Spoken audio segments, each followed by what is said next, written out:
C'est une prouesse artistique qui commence toujours par un défi logistique. Dans ces camions, des ours et des gorilles ont voyagé toute la nuit. Des œuvres monumentales, en bronze ou en résine, qui pèsent près d'une tonne et plusieurs centaines de milliers d'euros. Alors forcément, faire transhumer jusqu'à quand cet incroyable bestiaire nécessite un certain savoir-faire. Là, on a 2 semi-remorques, un camion porteur, des engins élévateurs. C'est à la fois lourd et fragile, donc il faut manier ça avec précaution, effectivement. Ces sculptures animalières que s'arrache le monde entier sont créées près de Nantes, dans l'atelier de Michel Bassompierre. Michel Bassompierre a 75 ans.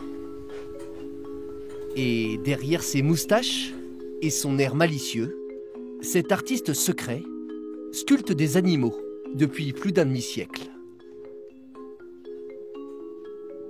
Est-ce que je suis un enfant qui s'amuse? C'est une catastrophe. Mais oui, parce que je suis un vieil enfant qui continue à faire ses jouets.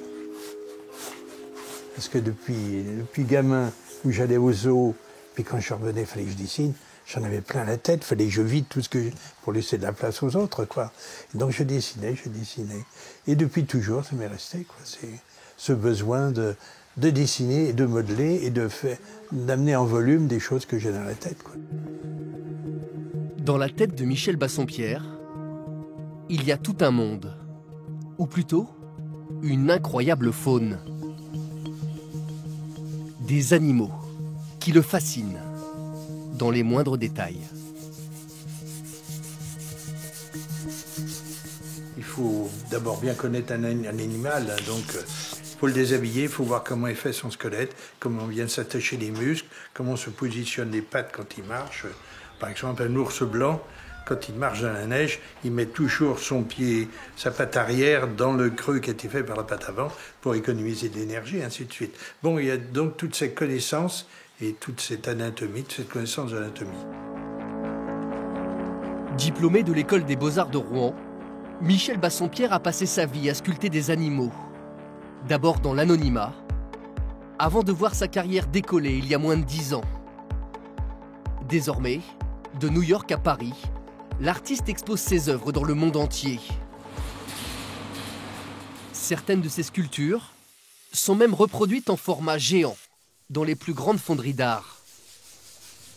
Un succès bestial, monumental et sur le tard, Faut se permettre de rigoler, là. Qui semble presque gêner Michel Bassompierre. Je suis dans mon atelier, je suis dans mon antre à travailler. Ce qui se passe autour, j'ai l'impression que ça ne me concerne pas. Maintenant, j'ai toute une équipe autour de moi, j'ai toute une logistique. Ça me soulage beaucoup parce que finalement, je suis bon à rien. Je suis bon qu'à dessiner puis à sculpter, quoi. Les sculptures géantes de Michel Bassompierre seront exposées sur la plage de Ouistreham, mais aussi devant l'hôtel de ville de Caen, jusqu'en novembre prochain.